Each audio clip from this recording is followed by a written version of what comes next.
Should have done that when we did the other stuff. Okay, here we go. No, go ahead. Just go ahead and talk. I'm just getting my notes out. Okay, you do that. But you said her voice was deteriorating. What was that? No, the tape. Oh, the tape was deteriorating. Because that's all they had in those days. Oh, okay. Well, I was talking with Laura, and she says they're going to look into a way to get it digitized. Yeah. Because they have a couple of the tapes, right? Oh God, they're around here. I think they're in that. They're back there. Okay. But well, anyway. What? So, when you were born in Seattle? Yes.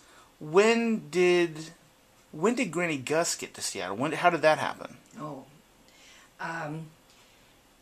Martin, her father was I have to give you a little background. He was a miner. He was a diminutive man. He probably wasn't any taller than 5'8". Yeah. I think. And when he was a youngster on the streets, he was in Minnesota. There's mines there. And my thinking is that he wandered around, and since he was little, what they did in the mines was send the little people way back in and do things that grown men couldn't get to.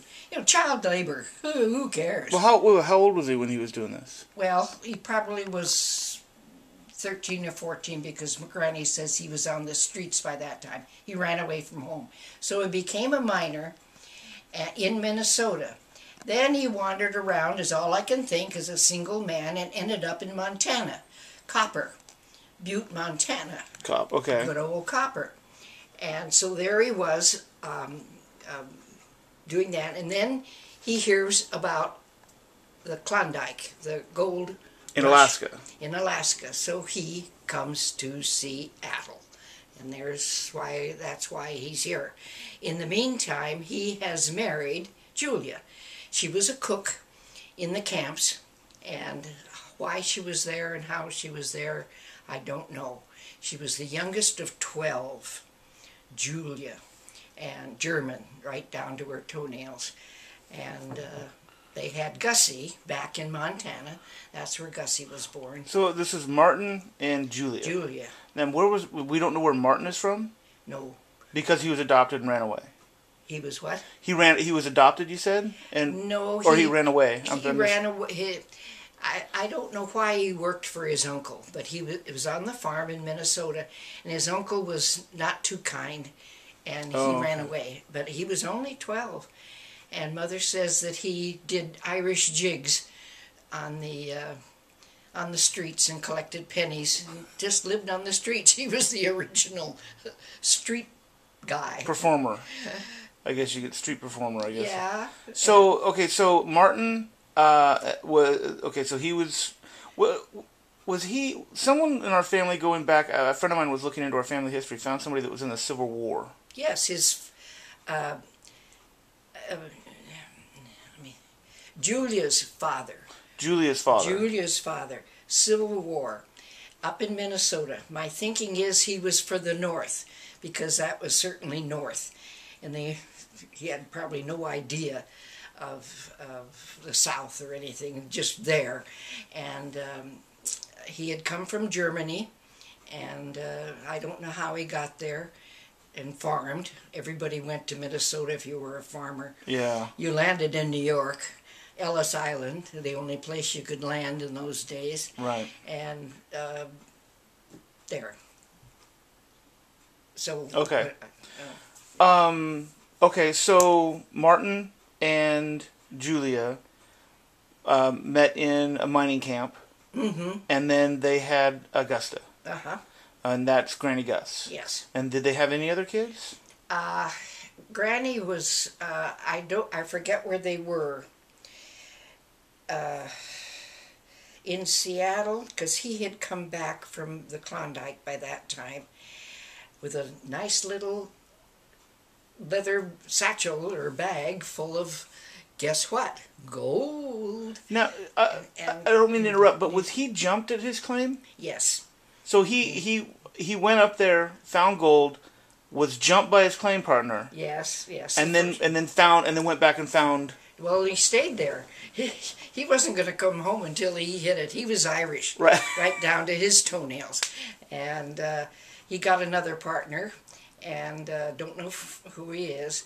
And they went on and found a nice piece of vein of gold or something. And by that time it was getting on. People were...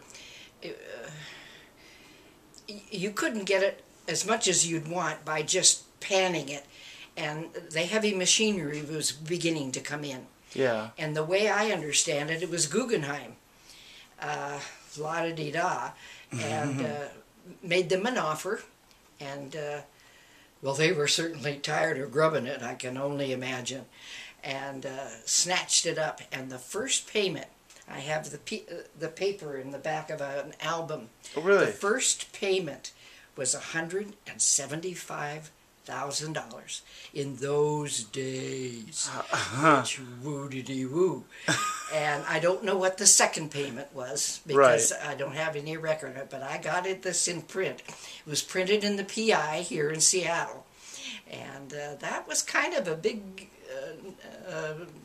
news item in those days, needless to say. So then he's here. He finally came back after 2 years, had never written, and someone came and told Julia she had a boarding house. What she could do to support herself was be a cook. And it was in a boarding house that was just up from the waterfront. Something to do with Yesler or Jackson or Jefferson or something downtown, because that's all there was downtown. Yeah. This part was forest yet. So Capitol Hill was a forest? well, pretty much. Yeah. You've seen pictures of Seattle. They worked around First Hill before the Capitol Hill came into being a residential this and that. So someone came and told Julia, the way I understand it, that Barton had hit town. And being, I think, German or Stoic or something, she just waited for him to arrive at the door. And he had to ask around where the heck specs he was. He'd never written. They thought with the stories you heard out of Alaska, they figured he was dead. Oh, so they had no idea. In those days, communication, nothing. Yeah. And so there he was, and he wanted Mother says he wanted to buy everybody in town a beer. He wanted, of course, head to the pubs. Yeah. And so, well, then he was here, and the way you asked if there was any more, Mother was, well, she was 10 when she came, so I don't know.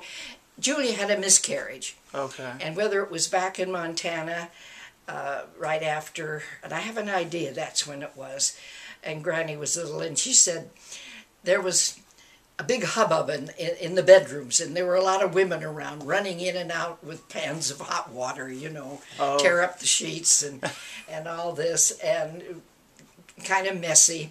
And of course she was hushed off to the side.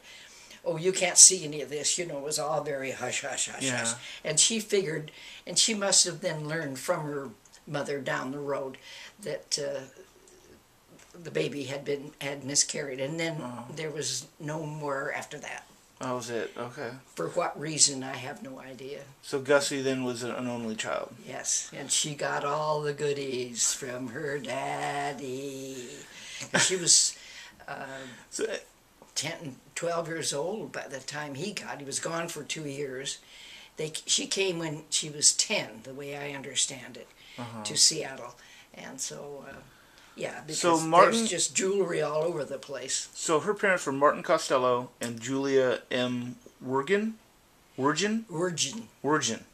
She was German and he was Irish. Yes. Okay.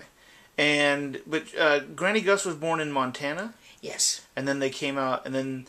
In Mudtown. Well, she probably came to Phillipsburg to be born. I don't know. Maybe midwives were around. I forget. But where the mine was in Montana was in... I always remember it as Mudtown. We drove back there, Mudtown? my sister and I. Oh, yeah? And went to Mudtown, and it was, of course, non-existent anymore. And we got stuck in the mud, and Marilyn went out and got branches of forest and stuck it under the wheel, and I'm going, because my God, we're out in the